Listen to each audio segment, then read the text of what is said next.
Guys, it's very hard for me to stand here as a child abuse survivor. All my family were abused in state welfare. The police that stand amongst us today, we're not saying they're all bad, but they're complicit along with our politicians and what they've done to this country. We don't look after our own, we don't look after our elderly, we don't look after our veterans, we do not look after our children.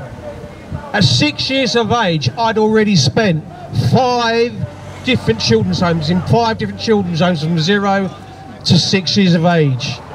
The system, a judge looking down at a little boy of 6 years of age, would you like to go to the seaside, sonny boy? This little boy hadn't been to the seaside. He was brought up in council estates in London. This little boy, seaside, let me go to the seaside.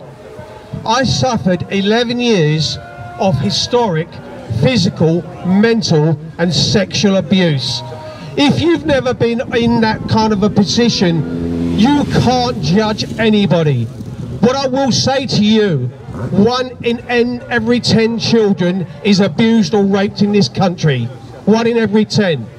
The amount of children that abuse this country is horrific. Our politicians, I call Westminster West Monster, because the monsters that are involved in it are politicians. 150,000 indecent images were seen on electronic devices, laptops and computers in the Palace of Westminster. All my family, 2 sisters and another brother, were abused in Beach Home. Historic sex abuse. I've been in a Home Office, I've been in Parliament, I've been to see various, we put, that before the barriers went up at Downing Street, we put a report into Theresa May. But if you look at our politicians right across the board, if you stem my life for 60 years, what have our politicians done for their own people apart from line their own pockets? They do nothing. They are not fit for purpose. The police come to me at 60 years of age and said a report has been coming about, and we're opening a police investigation called Operation Brockhurst. There's so many inquiries into sexual abuse. What actually happens to these inquiries?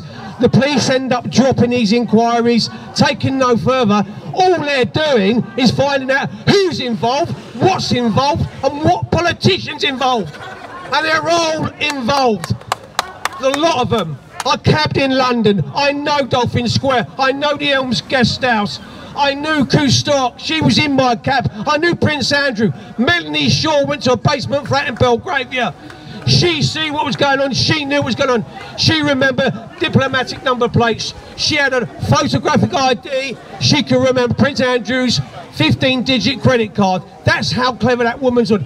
She went for a kangaroo court in front of Theresa May, the same woman that took the Beach Home survivors' interim report, and they locked her up in Style Prison and in Rampton. And we done a big demonstration outside Rampton where I first spoke. And look at Melanie Shaw today. Look what's happened to the people that have been abused. They never ever get remedy. These people are getting hotels, they're getting fed.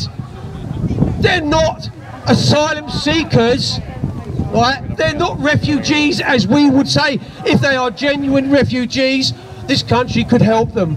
But we do not look after our own people, our elderly, our veterans and our children should always come first. That's all I've got to say, guys. Thank you very much for letting me speak. Well done, man.